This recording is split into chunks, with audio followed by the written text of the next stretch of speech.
இன்றே டவுன்லோட் செய்து உங்கள் ஃபேவரட் ஷோக்களை என்ஜாய் பண்ணுங்க.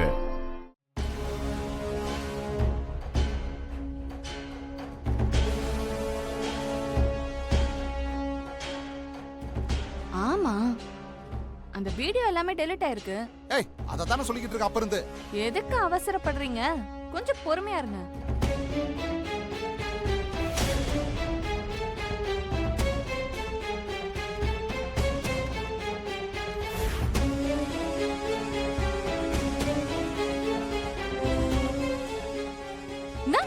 வீடியோ கிடைச்சிருச்சே.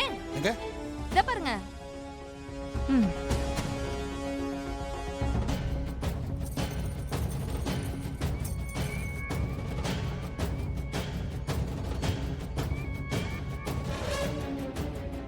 மாமா, நான் சொன்னதெல்லாம் சத்தியமா உண்மைதான் மாமா.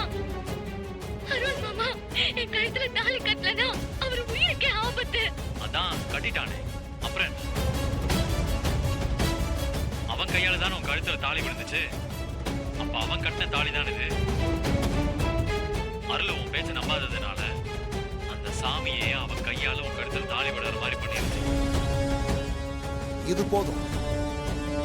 இத வச்சே அந்த 4 பேரையும் பிரிச்சு அந்த குடும்பத்தையே அந்தரஸ்தலாக்கிடுவேன். நான் சொன்ன மாதிரி உங்களுக்கு வீடியோவை எடுத்து கொடுத்துட்டேன். இப்ப நீங்க சொன்ன மாதிரி எனக்கு ஹெல்ப் பண்ணணும். இங்க பாரு, நான் என்னைக்கு வாக்கு மாற மாட்டேன். நீ அந்த அருள் பையல கல்யாணம் பண்ணிக்கிறதுக்கு நான் என்ன வேணாலும் செய்யறேன். எனக்கு இது போதும். நம்ம குடும்பத்துல உள்ளவங்களே என்ன தப்பா நினைச்சிட்டாங்க. அவங்க முன்னாடி தப்பே பண்ணாம நான் அன்னைக்கு கூனி குறுகி நின்னேன். என்ன பெத்த அப்பா கூட என்ன நம்பல. அந்த வலியெல்லாம் என் லைஃப் ஃபுல்லா என்னால மறக்கவே முடியாது.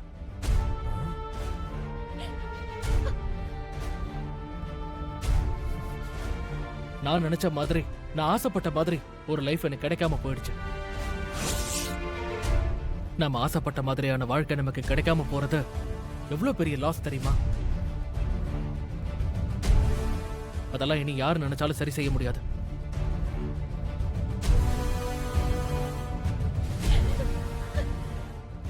ஓகே, விடு. முடிஞ்சதை சொல்லி இப்போ உன்னை தேவையில்லாம காயப்படுத்த விரும்பல. எப்படியும் இன்னைக்கு நைட் யூஎஸ் போக எனக்கு டிக்கெட் வந்துடும். இன்னும் 2 டேஸ்ல நான் கிளம்புற மாதிரி இருக்கும். இந்த வாட்டி நான் யூஎஸ் போனேன்னா அதுக்கப்புறம் இங்க வர போறதில்ல.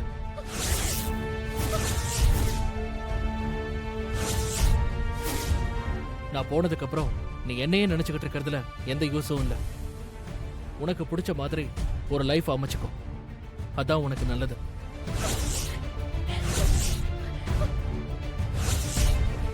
அதுக்காக உனக்கு லீகலா என்ன ஃபார்மாலிட்டிஸ்லாம் செய்யணுமோ அது எல்லாத்தையும் நான் செஞ்சு கொடுத்துட்டு போறேன். ஏன் மாமா இப்படி எல்லாம் சொல்றீங்க? ஐயோ, அப்படி எல்லாம் சொல்லாதீங்க மாமா. நான் பண்ணது தப்புதான். அதுக்கு பரிகாரமா நீங்க என்ன சொன்னாலும் நான் செய்ய தயாரா இருக்கேன். இது அக்கா கிட்ட போய் சொல்லுவோம். தயவு செஞ்சு என்ன மன்னிச்சிருங்க மாமா. மாமா,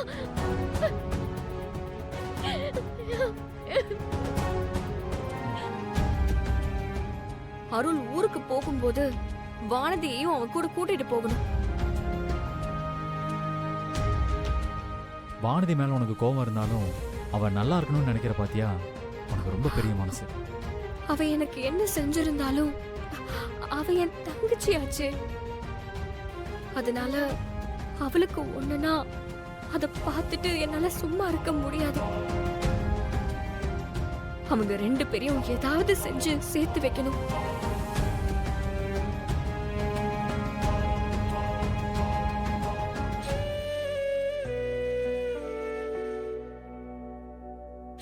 சந்தியா சிஸ்டர் வந்துட்டு போனதுல இருந்து நீ எனக்கு ரொம்ப புதுசா தெரியற நந்தினி. நீ பேசுறதெல்லாம் பார்க்கும்போது உன் மேல எனக்கு தனி மரியாதையே வருது.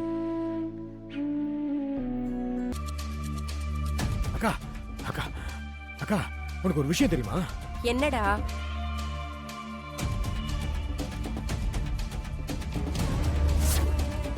எப்படி இன்னைக்கு நைட்டு யூஎஸ் போக எனக்கு டிக்கெட் வந்துடும். இன்னும் 2 டேஸ்ல நான் கிளம்புற மாதிரி இருக்கும். இந்த வாட்டி நான் யூஎஸ் போனேன்னா நான் திரும்பி இங்க வர போறதில்ல. நான் போனதுக்கு அப்புறம் நீ என்னையே நினைச்சுக்கிட்டு இருக்கிறதுல எந்த யூஸும் இல்லை. உனக்கு பிடிச்ச மாதிரி ஒரு லைஃப் அமைச்சுக்கோ. அதான் உனக்கு நல்லது. அக்கா, அருள் வானதிய வெளிநாட்டுக்கு கூட்டிட்டு போக மாட்டேன்னு சொல்லிட்டான். இனிமே நமக்கு எந்த பிரச்சனையும் இல்ல. டேய், ஆனா அவகிட்ட போய் மன்னிப்பு எல்லாம் கேட்டான்னு சொல்றேன். அதுதான் எனக்கு இப்ப பயமா இருக்கு. இன்னைக்கு போய் அவகிட்ட மன்னிப்பு கேட்டவன் நாளைக்கே மனசு மாறி அவளை ஏத்துக்கிட்டா என்னடா பண்றது? ஏன்க்கா இப்படி தேவையில்லாம யோசிச்சு பயந்துகிட்டு இருக்க? அப்பெல்லாம் ஒண்ணும் நடக்காதுக்கா. நடந்துட்டா என்னடா பண்றது? அந்த வானத்திய எக்காரணம் கொண்டோ இங்க இருக்கவே விடக்கூடாது. அருள், நாங்க என்ன பண்ணோம்? என்ன பண்ணீங்களா? நடக்காததெல்லாம் நடந்ததா சொல்லி என்ன முட்டாளாக்குனதே நீங்க 2 பேரும் தான். நானும் யோசிச்சிருக்கணும். அதை செய்யாம விட்டதாலதான் தப்பு மேல தப்பு பண்ணிட்டேன். எனக்கு வேலை போன கவலையில நீங்க சொன்ன கற்பனை கதையெல்லாம் உண்மை நம்பி தொலைச்சிட்டேன். வானதி சொன்னதாலதான் CEO என்ன வேலையை விட்டு தூக்குனாருன்னு படிக்காத நீங்க யோசிக்கலாம். ஆனா எப்படி வேலையை விட்டு தூக்குவாருன்னு படிச்சு நான் கொஞ்சமாவது யோசிச்சிருக்கணும். அது உண்மையான நான் கிராஸ் செக் பண்ணிருக்கணும். அதை பண்ணாம விட்டதுதான் என்னோட தப்பு. இனிமே இந்த விஷயத்துக்குள்ள நீங்க வராதீங்க. இந்த விஷயத்தை நானே பாத்துக்கிறேன். அருளு, என்னடா உன் விஷயத்த நீயே பாத்துக்கிறேன்னு சொல்ற? உன் விஷயத்துல நான் தலையிடக்கூடாதா? நாளைக்கு என்ன நடக்க போகுது தெரியுமா? தாலி பிரிச்சு கோக்குற ஃபங்க்ஷன்ல வானத்தி கழுத்துல நீ தாலி கட்ட போற. அதெல்லாம் நான் பாத்துக்கிறேமா. முதல்ல நீங்க இங்க இருந்து போங்க. அருளு, அவசரப்பட்டு போங்கன்னு சொல்றேன்ல. அருள், அது போங்க.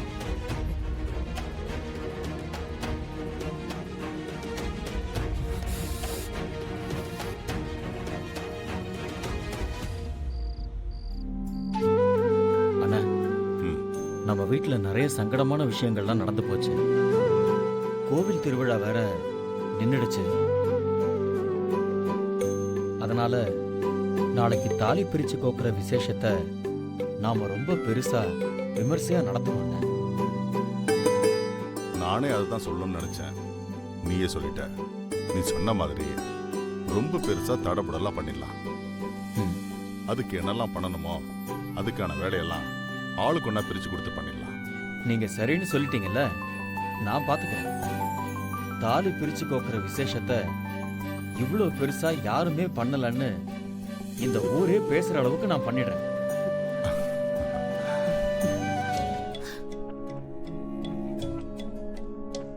என்னக்கா இப்படி ஆயிடுச்சு?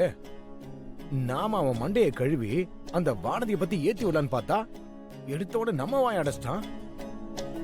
அக்கா, அவன் ரொம்ப திமிராதான்க்கா இருக்கான். அவன் பேசுறதெல்லாம் பார்த்தா இனிமே நம்ம பேச்சையை கேட்க மாட்டான் போல இருக்க.